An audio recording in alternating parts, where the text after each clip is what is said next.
Baik Bapak Ibu, Ask Me About Your Talent DNA. Ini adalah webinar yang dilaksanakan setiap pagi untuk membahas dan mendiskusikan bagaimana talent DNA digunakan dalam kehidupan sehari-hari, baik sebagai seorang individu, keluarga, maupun korporasi. Ask Me About Your Talent DNA juga akan mengulas algoritma of human technology yang membantu setiap orang untuk find your light and shine. Bapak dan Ibu, kita ingin tahu nih siapa di antara Bapak dan Ibu yang hadir di sini yang sudah memiliki hasil talent DNA-nya. Apabila Bapak dan Ibu sudah memiliki laporan lengkap 45 talenta, silahkan ketik 45 untuk di kolom chat. Silahkan. Bapak Gus sudah 45, Alhamdulillah. Bu Rina. Sudah banyak juga ya yang sudah memiliki full talenta 45. Nah, bagi Bapak Ibu yang sudah memiliki laporan top talent di 10 talenta, silahkan ketik angka 10 pada kolom chat.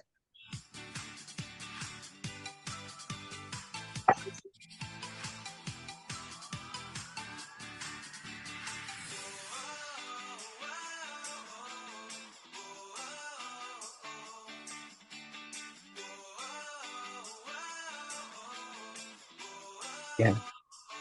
Alhamdulillah sudah hadir juga di sini Pak Ari Ginanjar Agustian. Selamat pagi, selamat datang Pak Ari di seminar Aksmi pagi ini Pak. Mohon doanya agar talenta ini bisa terus membantu dan bermanfaat nih Pak bagi banyak individu, keluarga, ataupun organisasi, baik ini di Indonesia ataupun mancanegara. Selamat datang Pak Ari.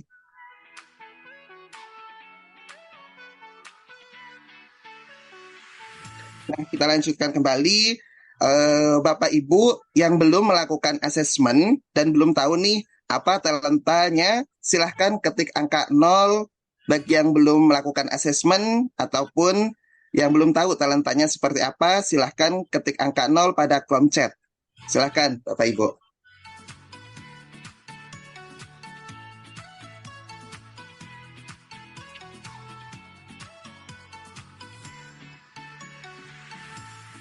Ibu Siti Aisyah, terima kasih sudah mengetik.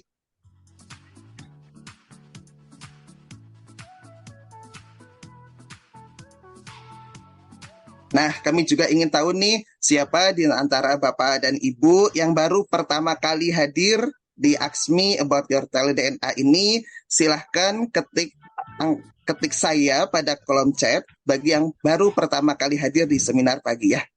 Silahkan. Saya, Bu Siti Aisyah, Pak Denny Satria.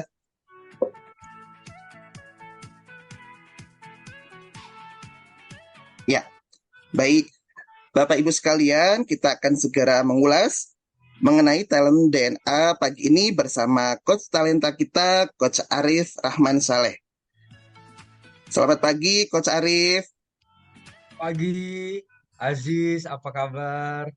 Alhamdulillah, kabar baik, Coach. Semoga Coach Arif sama keluarga juga sehat-sehat ya, Coach. Amin, Alhamdulillah. Assalamualaikum Pak Ari.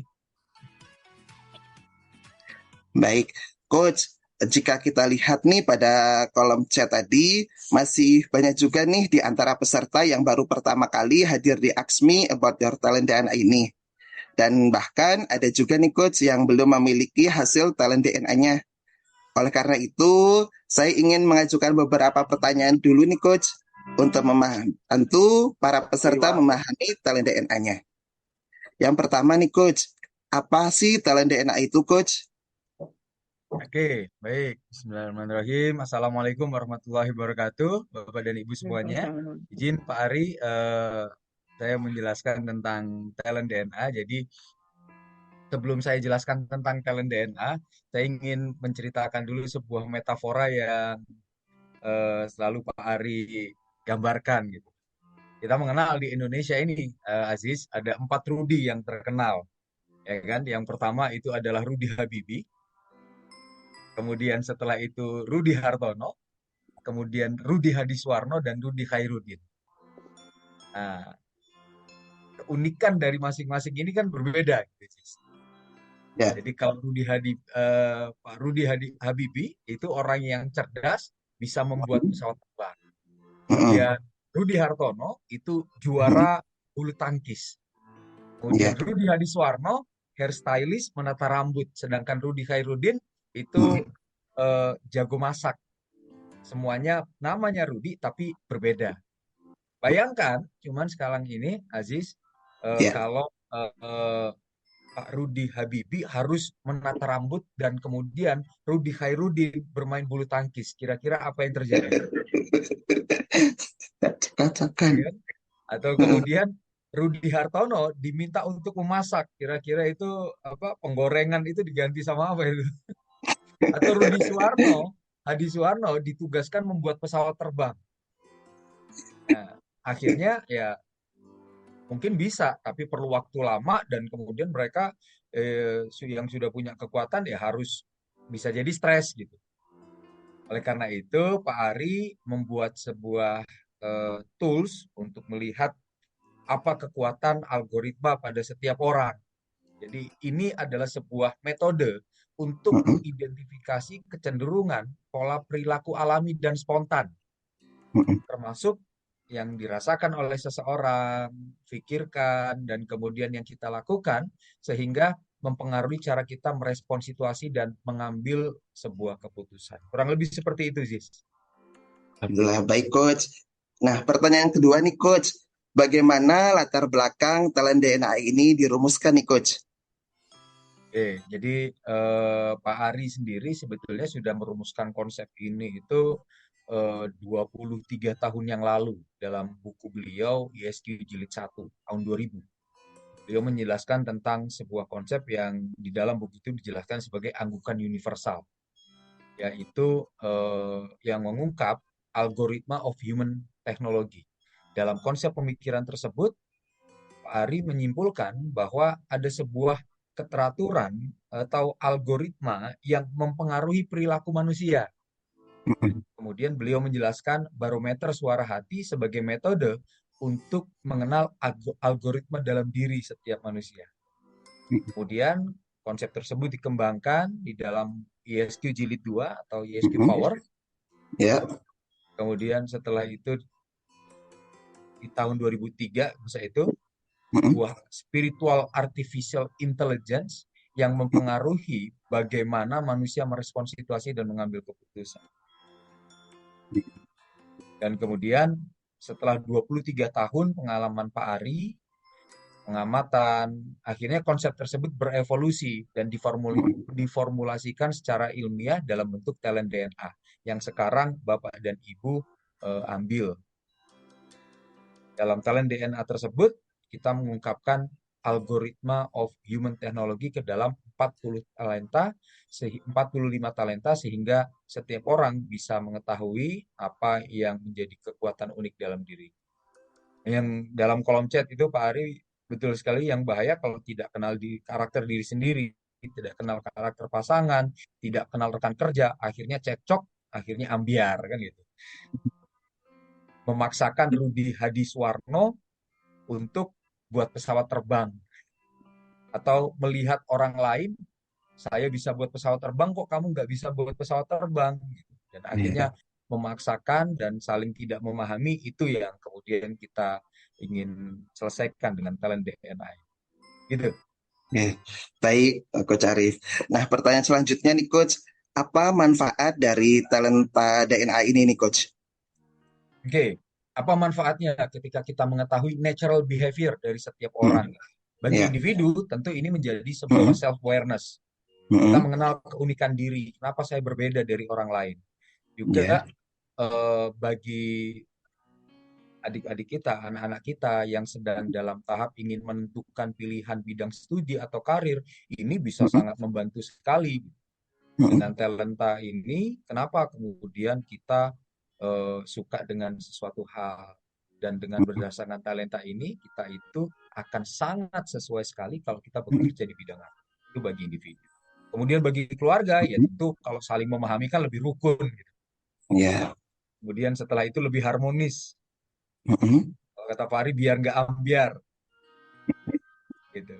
Dan ini terbukti setelah bahkan di Malaysia itu saya dengar dari Coach Pep itu Mm-mm. ada keluarga yang suami istri yang mau bercerai jadi nggak jadi karena ternyata Mm-mm. saling memahami. Oh ternyata istri saya seperti ini, suami saya Mm-mm. seperti ini.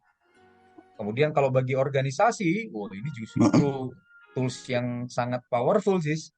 Kenapa? Iya. Karena jangan sampai pemimpin itu sukses dengan cara buat pesawat terbang gitu ya. Akhirnya Mm-mm. mereka paksa semua orang tim di bawahnya untuk juga bisa buat pesawat terbang. Mm-mm. Padahal timnya itu jago badminton, gitu. Padahal timnya itu Mm-mm. jago masak, ada yang jago nata rambut. Gitu. Dan ini kan sangat Iya. bahaya sekali. Iya. Jadi kalau kita kenal tim kita itu akan lebih sangat efektif untuk meningkatkan produktivitas dan kolaborasi antar tim. Iya. Itu. Masya Allah. Manfaatnya sangat luar biasa banget nih Coach bagi individu, baik keluarga ataupun korporasi ya Coach ya. Nah, pertanyaan terakhir nih Coach, Hmm. apa yang dimaksud dengan DNA-nya sendiri nih Coach? Oke, jadi DNA itu apa gitu ya? Ya, betul Coach. Oke, Dokter Ari membagi 45 talent DNA ini menjadi 3 tipe. Mm-mm. Jadi DNA itu sendiri merupakan akronim atau kepanjangan dari D-nya adalah drive, Mm-mm. kemudian N-nya adalah network, kemudian A-nya adalah action. Jadi kalau drive itu dijelaskan atau digambarkan dalam laporan Bapak dan Ibu dengan yang berwarna biru. Itu Mm-mm. menjelaskan dorongan apa yang membuat kita ingin maju ke depan, dorongan apa yang Mm-mm. membuat kita itu termotivasi. Itu biasanya digambarkan dengan dorongan drive atau yang berwarna biru. Atau kemudian Mm-mm. kalau saya boleh tanya kepada Bapak Ibu semua yang ada di sini, alasan Mm-mm. Anda ikut ikut webinar ini itu Mm-mm. biasanya biasanya Mm-mm. itu digerakkan oleh yang berwarna biru. Kemudian setelah Mm-mm. itu yang berwarna kuning atau kalau di Mm-mm. dalam laporan itu kuning agak ke orange gitu ya Sis ya. Ya. Jadi kuning agak ke orange itu adalah tentang dorongan network. Mm-mm. Tipe network menjelaskan bagaimana Anda menjalin hubungan, bagaimana kita berhubungan dengan orang lain, membina hubungan, mempengaruhi orang lain, itu biasanya Mm-mm. digambarkan dengan yang berwarna kuning. Jadi reaksi interaksi kita dengan rekan, kerja, atasan, bawahan, adik, kakak, dan sebagainya itu digambarkan dengan yang berwarna kuning. Sedangkan yang berwarna merah itu oleh Dokter Ari digambarkan sebagai bagaimana cara kita berpikir, kemudian membuat sesuatu itu menjadi nyata, cara kita action, gitu. Jadi sudah kebayang ya, kalau kemudian birunya banyak, tipe seperti Mm-mm. apa, kuningnya banyak, tipe seperti apa, merahnya banyak, berarti action, action, action, gitu. Dari situ kita sudah bisa tahu, jadi Bapak Ibu juga bisa melihat, gitu ya. Itu, Aziz. Oke, baik Coach. Alhamdulillah. Jadi sudah paham nih DNA itu akronim dari Brave, Network, dan Action. Terima kasih Coach. Nah, Bapak Ibu sekalian, untuk memahami lebih lanjut algoritma of human technology melalui talent DNA, kita akan mendiskusikannya bersama talent DNA coach kita, Coach Arif Rahman Saleh, dan bintang tamu yang hadir nih di pagi hari ini. Kita kedatangan dua bintang tamu, yaitu dengan Pak Haryo Puguh, beserta dengan Ibu Nining Purwaningsih. Nah, Pak Haryo Puguh ini adalah Direktur Utama dari Geraha 165 dan Bu Nining adalah Direktur Geraha 165.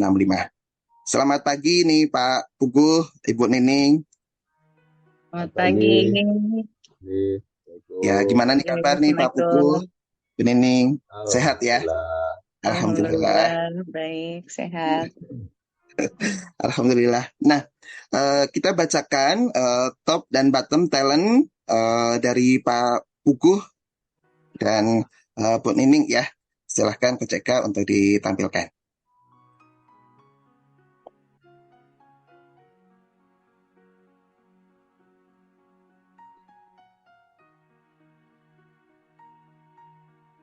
Nah, ini adalah top talent dari Pak Puguh, Haryo Puguh, biasa Aziz saya panggil dengan Pak Puguh. Top talentnya yang pertama itu intuitif, yang kedua kompetitif, yang ketiga fokus, yang keempat kolektor, yang kelima accountable, yang keenam noble, yang ketujuh visionary, yang kedelapan fleksibel, yang kesembilan developer, dan yang kesepuluh fixer. Nah, sedangkan untuk bottom talentnya di sini ada caring, affectionate, personalizer, genuine, dan sociable. Nah, digambarkan kalau untuk Pak Puguh ini metaforanya ini pesawat jet double engine. Nah, kita tampilkan juga untuk top talent dan bottom talentnya Ibu Nining. Nah, berikut untuk top talentnya Bu Nining, yang pertama ada developer, yang kedua resourceful, yang ketiga strategizer, yang keempat goal getter, yang kelima noble, yang keempat fokus, yang keenam fokus, yang ketujuh kolaborator, yang kedelapan troubleshooter, yang kesembilan logical, yang kesepuluh directive. Dan untuk bottom talentnya di sini ada affectionate, explorer, aversive, genuine, dan equitable. Nah, di Bapak Ibu untuk kedua narasumber kita ini kita berikan metafora sama-sama nih pesawat jet double engine. Nah, selama 30 menit ke depan kita akan membahas bagaimana kombinasi top dan bottom talent spiritual artificial intelligence yang mempengaruhi perilaku sehari-hari. Jika Bapak dan Ibu memiliki hasil talent DNA-nya baik yang 10 ataupun yang sudah full 45, silahkan sambil dipelajari dan disimak sekiranya nih talenta Bapak dan Ibu pun bisa jadi tergambar dari bintang tamu hari ini. Dan untuk menjelaskan lebih jelasnya silahkan kita lanjut ke Coach Arif. Monggo Coach. Oke, Bismillahirrahmanirrahim. Oke, Mas Pugu apa kabar Mas Pugu? Alhamdulillah, baik, Mas Arif. Oke, Mbak Nining apa kabar Mbak Nining? Alhamdulillah, baik Coach. Iya, sebelumnya saya ingin kenalkan kepada Bapak Ibu semuanya. Jadi Mas Pugu ini adalah dirut dari PT Geraha 165. Kemudian terus Mbak Nining juga adalah direktur dari PT Geraha 165. Dan kemudian sebelum jadi dirut itu eh, Mas Puguh ini dia sukses sebagai waktu itu sales public pernah, kemudian tim leader para sales di Jakarta pernah juga, bahkan sampai saat ini itu Mas Puguh ditugaskan oleh Pak Ari itu juga sebagai salah pengurus pusat di FKA, Forum Komunikasi Alumni yang jumlahnya 1,9. Nanti kita gali nih, kenapa kok itu kuningnya di bawah semuanya, tapi justru ditugaskan Pak Ari di FKA gitu kan. Kita nanti gali dengan Mas Pugu.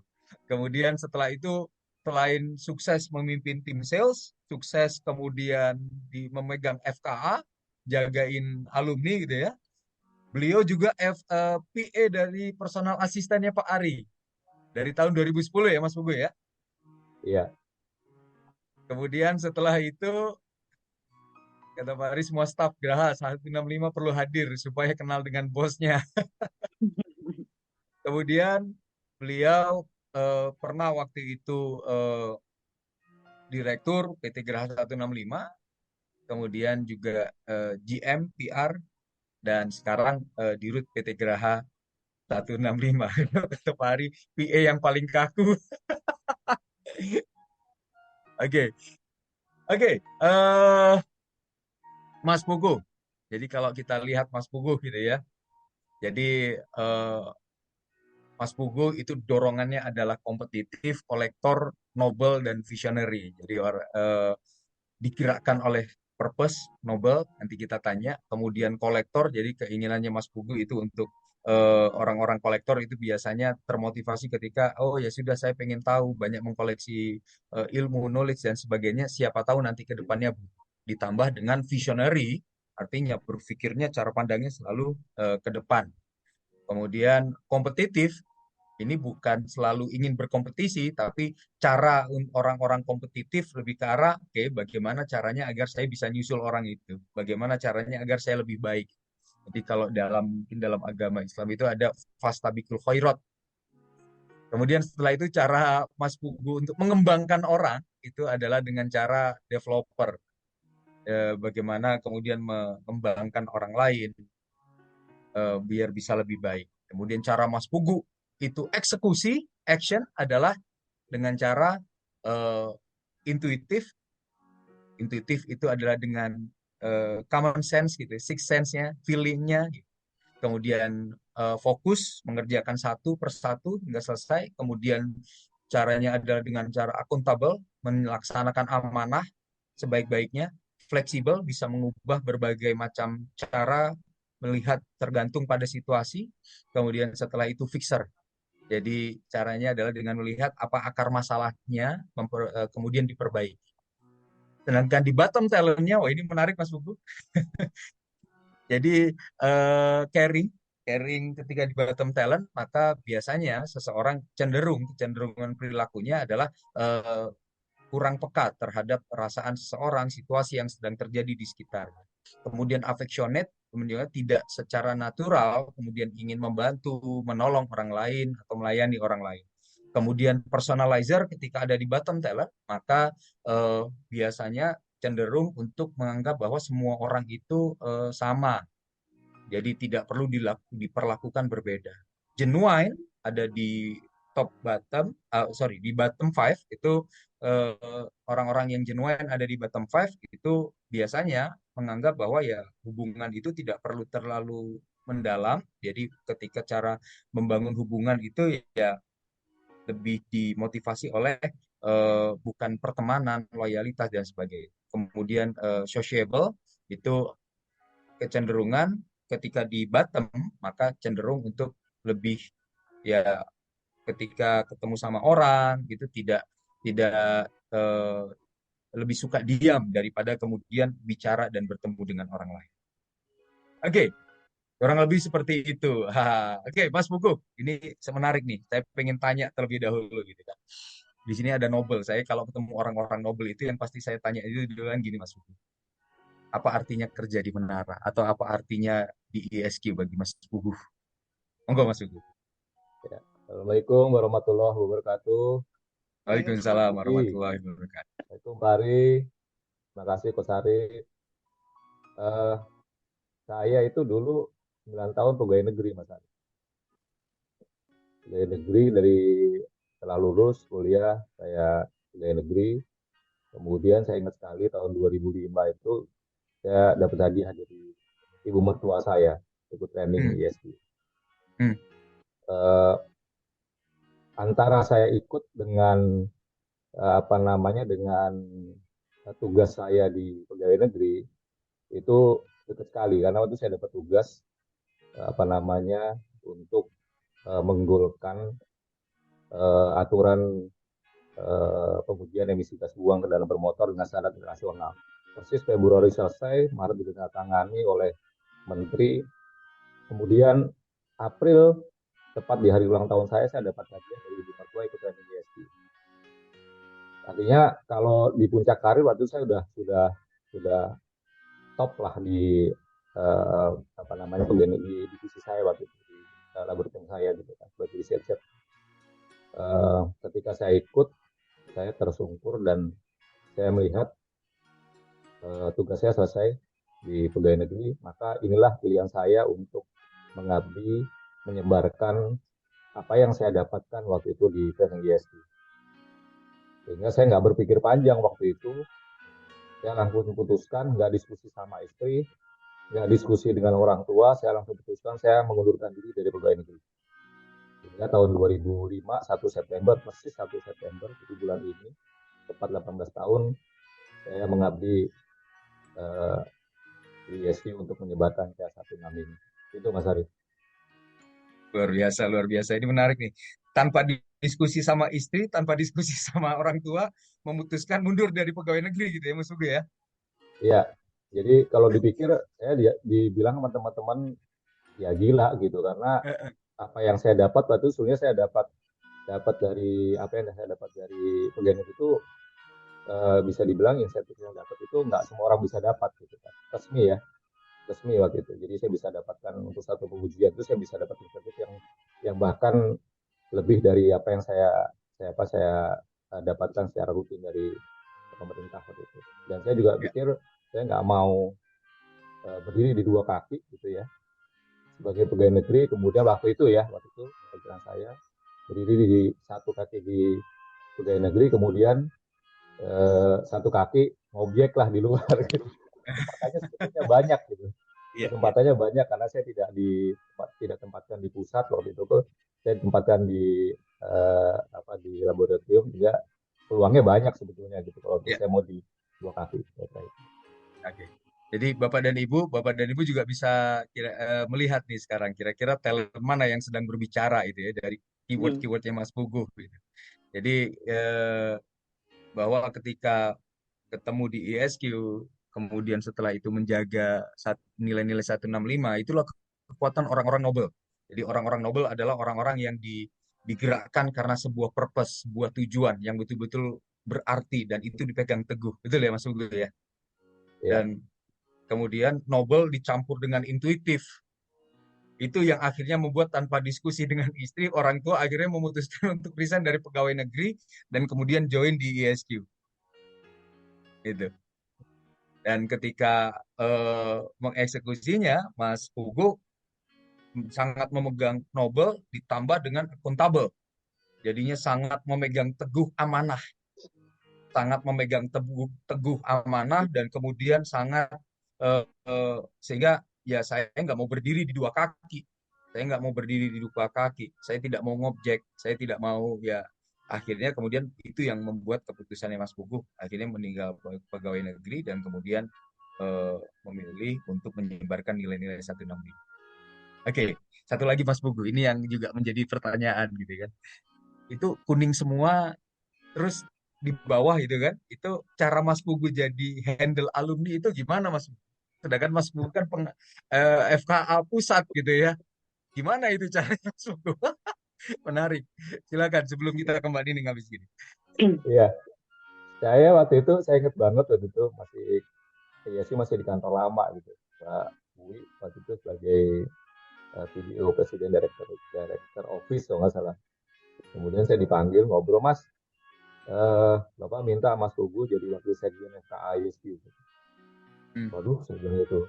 Karena saya tahu persis gitu kan, bagaimana menghadapi apa namanya alumni kan kebetulan penugasan saya pertama di FKA itu kan keliling daerah, bikin training publik gitu kan. Iya.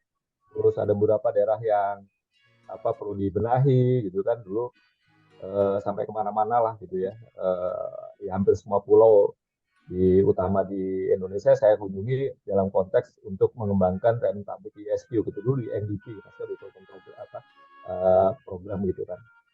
Waktu itu Pak Rinaldi yang direkturnya gitu kan. Dia bilang, ah, ya udahlah jalanin aja lah orang tugas kok gitu gitu kan.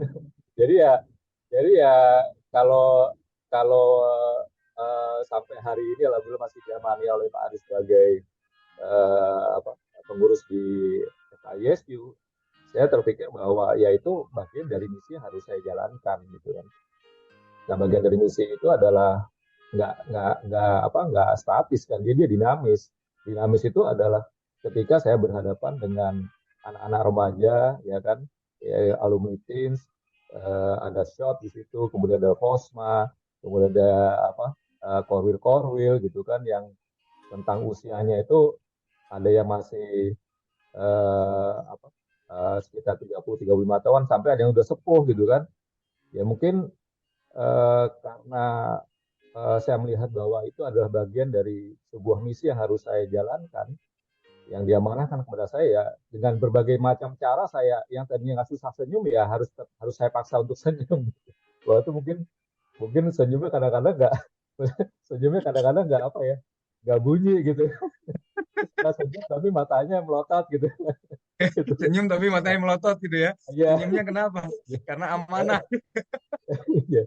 Jadi ya saya jalankan itu dengan semaksimal mungkin, dan saya mungkin mengumpulkan juga gitu ya, mengumpulkan apa namanya perilaku apa kebiasaan-kebiasaan bagaimana saya belajar dari Pak Ari gitu kan dalam konteks itu apa namanya eh, Pak Ari kan, kalau dampingi Pak Ari kan tokoh-tokoh gitu kan, tokoh-tokoh menteri, gubernur, wakil gubernur, bupati segala macam. Ya saya harus bisa gitu. Saya harus bisa menjalankan tugas itu semaksimal mungkin. Siapa itu Mas Ari? Oke, luar biasa, luar biasa. Jadi walaupun kuning di bawah, sekali lagi Bapak dan Ibu, tapi Mas Pugu itu digerakkan karena akuntabelnya itu, dan itu adalah sebuah amanah dan bagian dari. Kemudian Pak Ari juga menambahkan di dalam kolom chat yang membuat Pak Ari memilih Mas Pugu adalah menjadi dirut menara karena visionary yang kompetitif dan akuntabel yang loyal, noble, serta fixer yang dibutuhkan oleh Menara pada saat itu. Jadi Menara waktu itu ada tugas penting yang harus diselesaikan, masalah yang harus segera diselesaikan, dan kemudian Mas Pugu karena punya fixer, tahu akar masalahnya di mana, ditambah dengan akuntabel, ditambah dengan noble, sehingga kemudian membuat Mas Teguh all out, mati-matian, habis-habisan untuk memperbaiki Menara, kemudian setelah itu menyelesaikan tugas dan menyelesaikan permasalahan. Meskipun tidak pandai bergaul, sociable dan caring di Batam, heartless yang tambeng, kata Pak Ari. Masih Pak Ari. Luar biasa. Bayangkan, bayangkan. Kalau kemudian para leader tidak mengetahui talent ini. Bayangkan kalau kemudian para leader yang tidak tahu talent timnya. Karena kalau Bapak dan Ibu melihat Mas Pugu pertama kali, ya seperti tadi kan. By nature wajahnya seperti itu. Tapi kalau sudah dekat, itu rasanya enak. Saya terus terang, saya kenal Mas Pugu kan dari 2005 dan saya merasa nyaman. Jadi Mas Pugu, menyelesaikan masalah tanpa rasa, tapi yang penting beres, kata Pak Ari. Yes, itu betul. Oke, terima kasih Mas Pugu. Nanti kita ngobrol lagi. Sekarang saya beralih ke Mbak Nining. Boleh ya? Mbak Nining, apa kabar Mbak Nining? Ya, baik, Coach. Wih, ini Assalamualaikum, Pak Ari. Waalaikumsalam warahmatullahi wabarakatuh. Oke, saya kenalkan dulu Mbak Nining ini adalah eh, GBP. Kemudian setelah itu apa namanya? Mbak Nining GBP Marketing Manager. Marketing Manager GBP. Kemudian beliau juga yang menciptakan atau salah satu yang membuat 165 Suite. Jadi waktu itu kalau nggak salah semuanya diapain kantor itu kan. Kemudian setelah itu, oh Ya. yaudah buat service office dan virtual office. Kemudian pada saat itu keberhasilan seorang ketika office building itu kan ditentukan dengan occupancy rate ya, Ya. atau di OCC rate-nya berapa gitu. Jadi kalau Ya. Bapak Ibu googling itu occupancy rate itu dianggap bagus kalau di atas 80%. Kemudian kalau Mbak Nining itu bukan hanya 80%, tapi 95% gitu kan. Itu luar biasa. Kemudian setelah itu saat ini beliau diangkat oleh Pak Ari sebagai Direktur Geraha 165 dan kemudian advisor GBP. Kemudian melakukan ekspansi dan melakukan ekspansi non aset based. Oke, Pak Ari memberikan julukannya adalah The Iron Lady. The Iron Lady. Jadi menarik sekali. Kenapa? Karena ada Nobel juga. Nah, kalau tadi Mas Pugu itu tentang bisnis, kita dengar dulu Mbak Nining, apa artinya bekerja di eh, Menara 165 bagi seorang Nining gitu. Coba Ya, Mbak. baik. Baik, terima kasih sebelumnya, Coach ya. Jadi saya memang passion saya di properti. Kebetulan sampai dengan saat ini 20 tahun saya di bidang properti. Sebelumnya saya di Sembilan Naga, di beberapa Sembilan Naga ya. Jadi ada Agung Podomoro, ada Intiland gitu kan. Wow. Terus kemudian ya kita tahu Sembilan Naga kan pasti pemiliknya berbeda keyakinan dengan kita gitu ya. Dari di situ saya kurang namanya kita ketika kita berbeda keyakinan kan pasti secara hati ada yang kurang pas di situ gitu kan. Nah, terus kemudian waktu itu saya terakhir kerja di Gatot Subroto gitu. Nah, setiap hari saya lewat Menara 165 gitu kan. Terus waktu saya lewat Menara 165, saya cuman dalam hati, ya Allah, kalau saya diizinkan menjadi orang yang lebih baik, izinkan saya masuk ke situ gitu. Dan saya sambil lihat lafaz Allah dan baca Al-Fatihah itu Masya setiap Allah. hari sampai Masya Allah. sekarang gitu. Masya Allah. Nah, terus kemudian saat itu ada pertama kali 2015 ada saya buka Job Street karena itu tadi karena berbeda keyakinan dan kurang pas dengan hati saya. Terus kemudian saya coba apply di situ gitu. Nah, waktu di situ bolak-balik presentasi, alhamdulillah saya diterima di situ gitu kan, diterima di situ gitu di Menara 165 waktu itu pertama di GBP gitu untuk memasarkan 14 lantai karena kan Menara 165 memang serata title jadi ada beberapa pemilik. Nah, waktu itu ada 14 lantai yang saya pegang di awal dan pertama diserahkan dengan Colliers gitu. Jadi waktu awal benar-benar ngerintis gitu.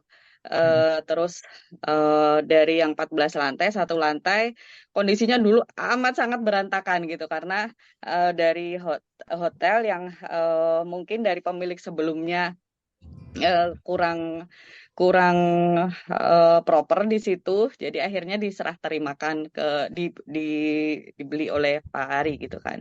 Terus kemudian dijadikan apa gitu. Nah, itu menjadi salah satu pertanyaan juga waktu interview sebelum saya diterima di situ gitu. Terus, oh ya sudah dijadikan akhirnya satu lantai 1.400 meter itu dibangun menjadi service office dan virtual office. Dan alhamdulillah nggak nyampe 1 tahun itu mulai dari pembangunan sampai pemasaran selesai semua, alhamdulillah. Terus kemudian yang 13 lantai juga secara okupansi bisa 95 dari yang sebelumnya 45% gitu. Nah, Oh. dari alhamdulillah tercapai tugas itu. Terus kemudian Pak Ari meminta saya membantu di Geraha gitu, karena kan kondisinya saat itu lagi COVID ya, gitu. Jadi COVID. Nah, sementara Geraha ini core bisnisnya adalah satu mengelola gedung, mengelola Menara 165, yang kedua adalah mengelola MICE gitu. Nah, COVID itu kan tidak diperkenankan mengumpulkan orang, sedangkan MICE adalah tempat berkumpulnya orang gitu. Nah, jadi ketika COVID itu benar-benar yang di kondisi bagaimana kita harus berpikir untuk menyelamatkan kapal di kondisi yang kita tidak bisa mendapatkan revenue nih, dari mana ini revenue-nya gitu. Karena core bisnisnya ditutup gitu kan. Gitu. Terus habis itu ya sudah kita berpikir bagaimana caranya memaksimalkan ruangan-ruangan yang bisa kita maksimalkan, kayak contohnya Indomaret gitu. Terus kemudian yang lantai 3 itu awalnya kan memang ada bangunan yang belum selesai di situ gitu.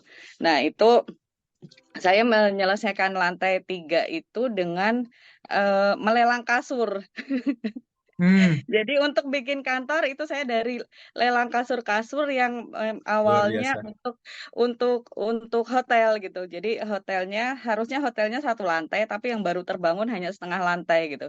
Nah, yang setengah lantai belum terbangun, tapi secara saprasnya udah disiapkan gitu. Jadi ya sudah itu yang kita lelang, terus kemudian itu kita bikin untuk menyelesaikan menjadi perkantoran gitu di situ. Alhamdulillah sekarang okupansinya 100% untuk yang di satu lantai itu, yang setengahnya hotel itu.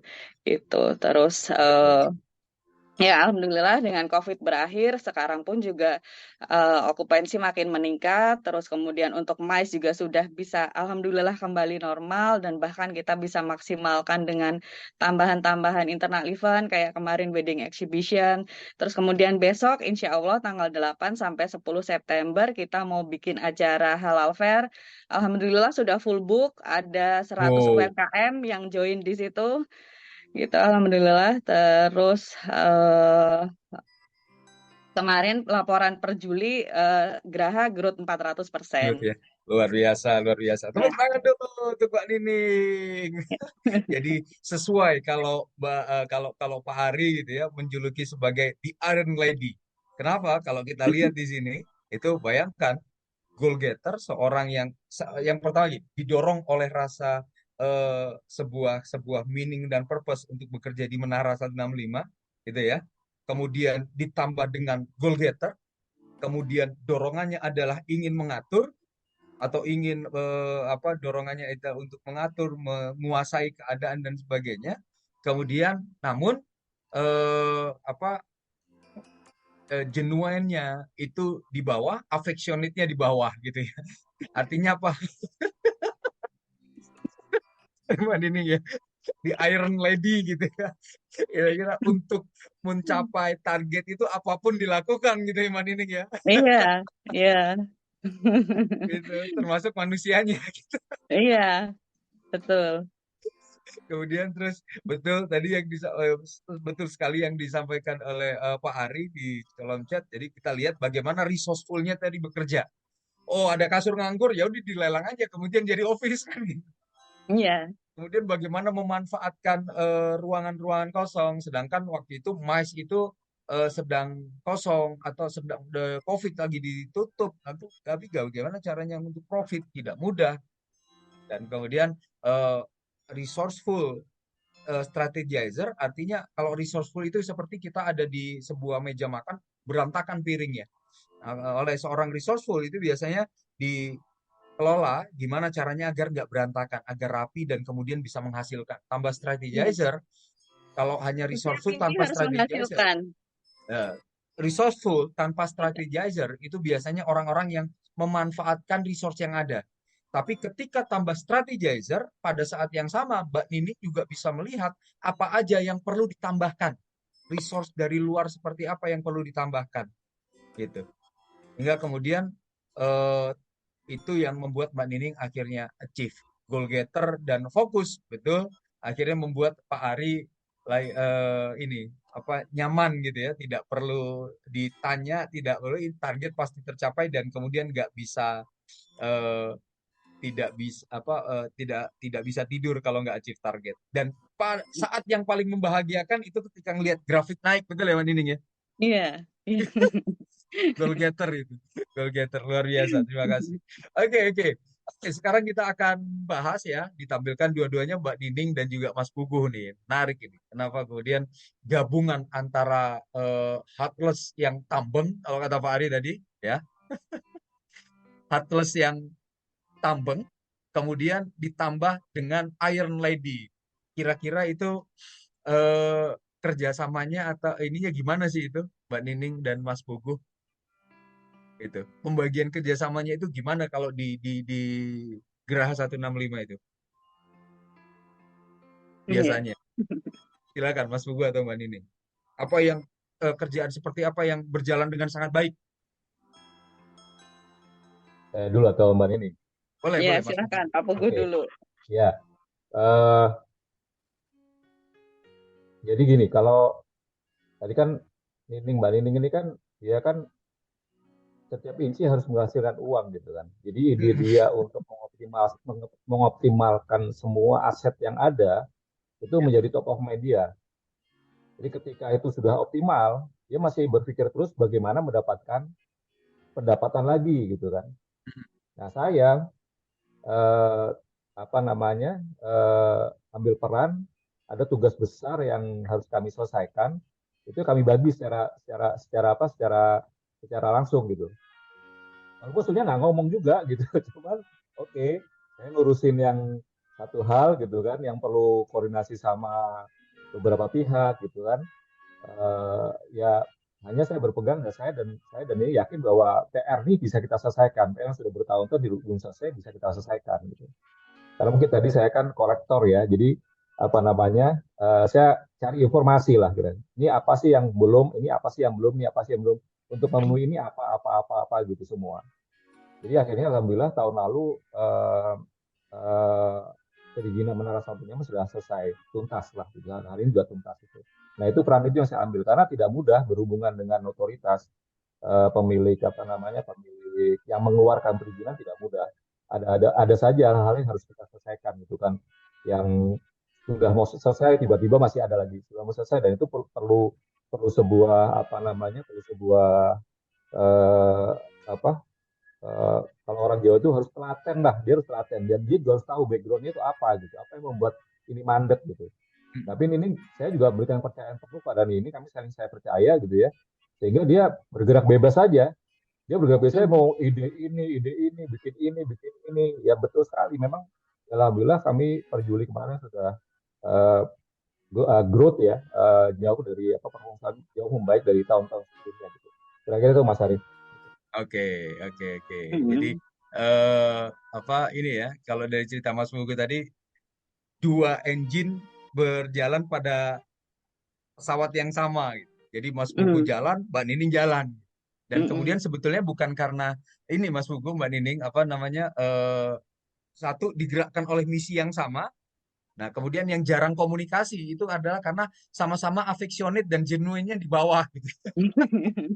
Jadi sebetulnya Mas Pugu sama Mbak Nining, oke, gue percaya lu ya. Padahal sebetulnya oke, gue akan fokus sama kerjaan gue. Gue agak oke, lu ya udah, lu masalah lu beresin sendiri.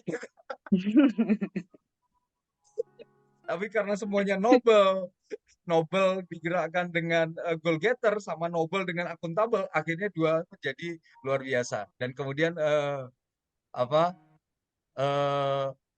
yang Pak Ari tadi sampaikan, perizinan beres.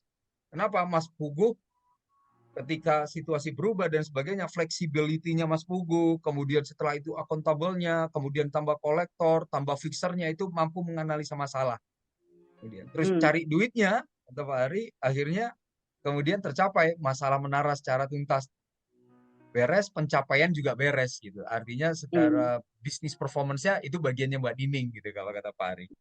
Oke, Mbak Nining, ini pengennya kita ngobrol banyak, tapi karena waktunya gitu ya kan, saya mau tanya langsung ini, yang Mbak Nining sebel dari Mas Pugu apa? Sebelnya di mana sebelnya? Iya, Tahu jadi sih kan dua-duanya jarang komunikasi gitu ya, karena affectionate dan genuinnya di bawah sama-sama. iya. Sebelnya, tapi paling sebelnya gimana itu? Iya, jadi kalau saya kan pengennya buru-buru menyelesaikan masalah gitu kan ya, karena itu tadi kita melihat PR-nya banyak sekali nih yang harus diselesaikan gitu.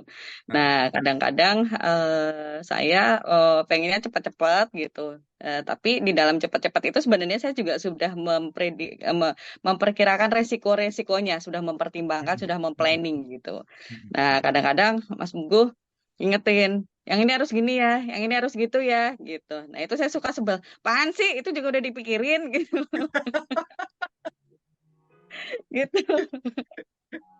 Oke, jadi bagi Mbak Nining ya semua udah dipikirin, semua sudah dalam nampan gitu, semua sudah dalam piring. Kenapa? Resourceful dan strategizer gitu. Resourceful dan strategizer ditambah dengan logical, itu semuanya sudah dalam perkiraan gitu ya. Tambah dengan direktif, oke ini yang saya lakukan, jangan coba menghalangi, atau ini pokoknya udah rencana saya gitu ya. Iya, iya. Yang buat Mas Pugu kemudian ngingetin itu apa Mas Pugu? Ya, karena kan sebagai perusahaan TBK kan kita harus ikut patternnya pemerintah ya, otoritas lah. Banyak kan yang kita berhubungan dengan pemerintah daerah, provinsi, kita berhubungan dengan otoritas jasa keuangan, dengan pajak segala macam. Semua langkah-langkah yang diambil oleh perusahaan kan harus dalam koridor itu gitu. Bahkan ini misalnya kita mau bikin jadi bisnis baru gitu ya. Nah itu ada prosesnya lagi gitu. Nah karena dasar itulah saya ngingetin nih, kan ini jetnya sama nih jetnya, jadi turun gitu kan. Jadi kadang-kadang saya harus di belakang gitu kan. Tapi ketika saya lihat ada sebuah langkah Mbak Nining ini tiba-tiba ke depan gitu, saya harus ngimbangin. Saya harus ngimbangin bahwa ingetin lah, hati-hati ini, harus ada ini, ada ini, ada ini, ada ini gitu. Jadi lebih pada karena sebetulnya sama, dua-duanya sama berprinsip bahwa ke depan siapapun nanti yang mengelola Geraha 165 itu, kami tidak mau meninggalkan sebuah PR. catatan gitu. Jadi, smooth semua Iya. lah, PR ini smooth semua, kita selesaikan sama-sama. Sama, ininya sama, cuman cara Cara cara penyelesaiannya the yang way we berbeda. handle aja yang berbeda. Jadi saya jaga di situ gitu. Iya, betul Iya. betul. Oke, karena Mas Pugu kan punya akuntabel, jangan sampai kemudian nanti ada apa-apa di belakang, karena ini tanggung jawab saya. Kemudian setelah itu juga Mas Pugu kan juga punya apa fixer, jangan sampai kemudian nanti masalah itu terjadi kalau beliau udah tahu nih, ini biasanya salahnya di sini nih, biasanya di sini. Itu sebetulnya hanya sekedar mengingatkan Mbak Nining, bukan bermaksud Iya. untuk mengajarkan sesuatu Mbak Nining. Itu hanya agar Mas Pugu itu menjadi tenang gitu kan. Tapi karena carry-nya di bawah, kadang-kadang nggak ngelihat situasi gitu kan, pas lagi lari ditegor gitu. Oke, oke. Jadi kita udah sampai di penghujung acara. Sekarang luar biasa. Terima kasih Mbak Nining, terima kasih Mas Pugu. Artinya betul sekali yang Pak Ari tadi sampaikan. Hati-hati, ini mesin jet pada sebuah pesawat yang sama, ya kan? Kalau kita tidak hati-hati pasangkan, itu bisa meledak sebelah dan kemudian akhirnya merusak semua pesawat, badan pesawat. Jadi Hmm. dua engine yang jalannya sangat cepat, satu Iron Lady, satu lagi Heartless yang tambeng atau apa. Kalau tidak saling tahu talentnya, bisa bayangkan apa yang terjadi. Oke, Wikia, terima Iya. kasih. Mas Pugu, terima kasih Mbak Nining. Tepuk tangan Bapak dan Ibu untuk Mas Pugu dan Mbak Nining. Saya Alhamdulillah. kembalikan Ya. kepada Mas Aziz. Silakan Aziz. Ya, terima kasih Coach Arif. Masya Allah sangat luar biasa nih Bapak dan Ibu, kita mendapatkan sharing langsung dari Pak Pugu dan Bu Nining pada hari pagi ini. Nah, eh, dari Pak Pugu dan Bu Nining, apa nih yang mau disampaikan mungkin sebelum kita tutup? Apa yang mau disampaikan nih terkait apa dari Thailand DNA ini nih untuk para peserta seminar pagi ini? Mungkin dari Pak Pugu singkat aja ya Pak, semoga Pak. Ya, eh, karena DNA penting buat kita, buat pribadi, jadi tahu bagaimana kita berpikir, bertindak, dan berinteraksi dengan eh, sesama kita, ya, sesama dengan istri, anak, eh, teman kerja, bawahan dan atasan. Jadi ini tools yang powerful untuk kita mengetahui bagaimana kita berinteraksi dengan sekeliling kita.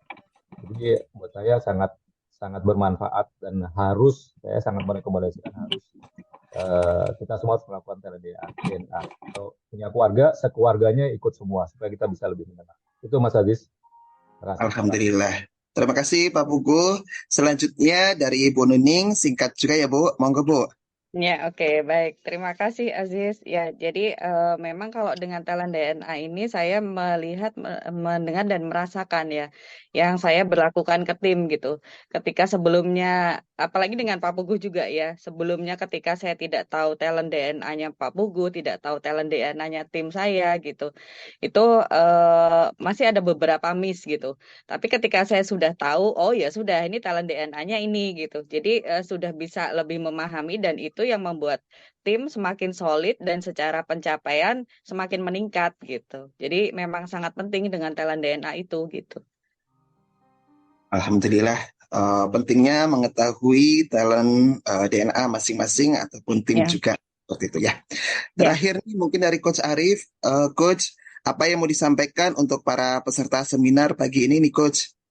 Oke, makasih Aziz. Jadi banyak kali ketika saya melakukan coaching, ketika saya melakukan interpretasi one on one atau mendalam organisasi, banyak pertanyaan, bisa nggak kita nggak pakai talent DNA, tapi kemudian cara lain dengan cara melihat saja? Kemudian saya bilang, ya bisa, tapi terlalu banyak resikonya. Satu, kita nggak tahu, kita coba-coba trial, dan ketika trial, akhirnya berapa opportunity loss. Kalau dalam case-nya Menara, kalau kemudian Pak Ari tidak bisa membaca karakternya, tidak mengetahui talent DNA-nya Mbak Nining, Mas Pugu, dan kemudian meletakkan dua orang ini bersama-sama, oh itu bisa bisa luar biasa itu gejolaknya. Tapi kenapa kemudian dua-duanya bisa berjalan berdampingan dan kemudian menyelesaikan target-target dan juga menyelesaikan perizinan menara yang begitu complicated dan birokratis? Ya, karena Pak Ari tahu talent DNA masing-masing dan kemudian menyelaraskan. Gitu. Itu Aziz. Oke, terima kasih banyak Coach Arif, Pak Pugu, dan Bu Nining. Baik Coach, izin tadi saya melihat juga nih Coach di awal seminar, ini masih banyak juga nih Coach yang belum mengisi asesmen ataupun baru ikut yang 10 talent saja nih Coach. Nah, di sini saya mau memberikan kabar gembira nih untuk Bapak dan Ibu semua yang belum melakukan asesmen talent DNA ini ataupun yang baru 10 talent. Nah, apa sih spesialnya? Berikut kabar gembiranya. Coach Eka bisa bantu tampilkan.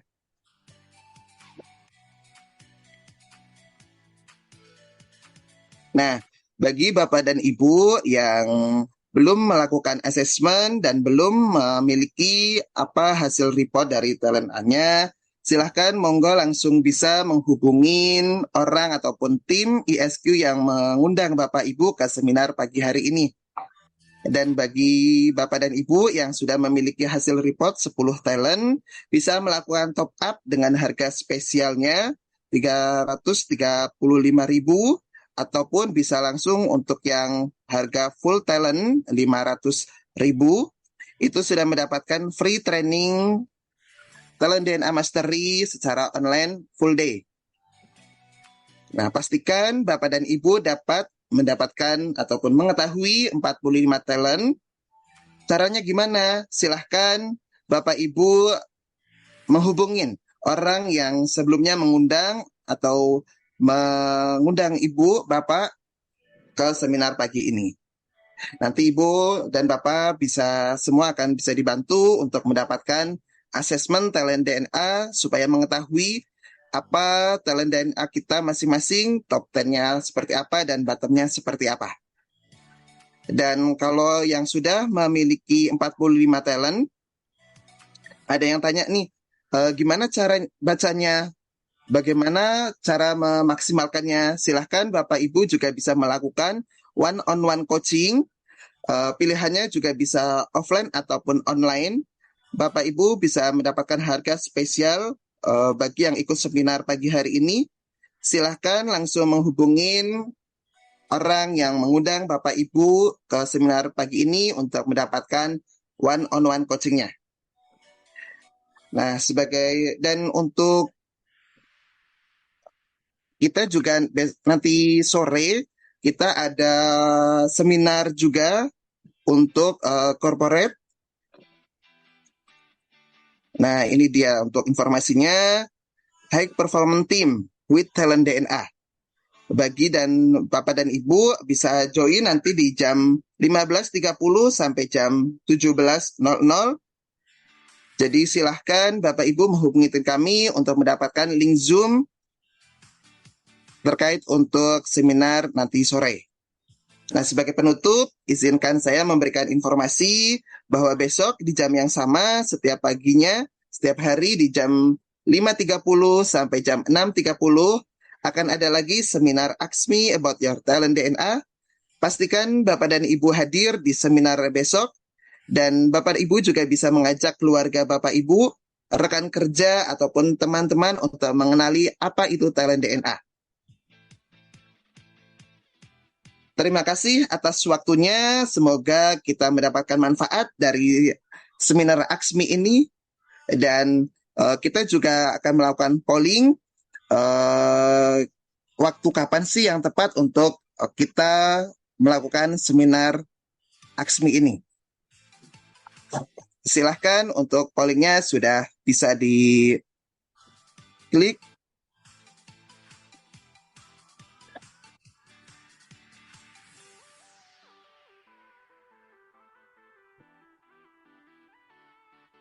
Terima kasih Bapak dan Ibu. Akhir kata kami tutup untuk seminar pagi ini. Sampai jumpa untuk di seminar besok pagi. Dan nanti sore juga ada seminar untuk yang korporat. Akhir kata, wassalamualaikum warahmatullahi wabarakatuh.